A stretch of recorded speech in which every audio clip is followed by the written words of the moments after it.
2014 বিশ্বকাপে জার্মানির বিপক্ষে 7-আপ খাওয়া ব্রাজিল নিজেদের জ্বালা মিটিয়েছিল 2016 কোপা আমেরিকায়। সেই আসরে সেলেসাওরা 7-আপ খাইয়েছিল হাইতিকে। ক্যারিবিয়ান অঞ্চলের দেশটিকে ব্রাজিল হারিয়েছিল 7-1 গোলে। প্রায় 10 বছর পর আবারও হাইতির বিপক্ষে মাঠে নামবে 5 বারের বিশ্ব চ্যাম্পিয়নরা। এবারেও কি দেশটিকে গোল বন্যায় ভাসিয়ে দেবে ব্রাজিল? পরিসংখ্যান তো তাই বলে।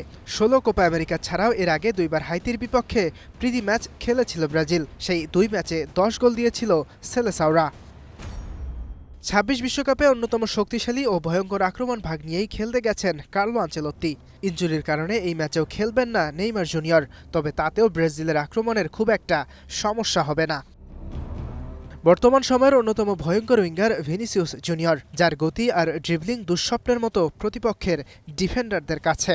মরক্কোর বিপক্ষে ভিনির জন্যই রক্ষা পেয়েছে ব্রাজিল।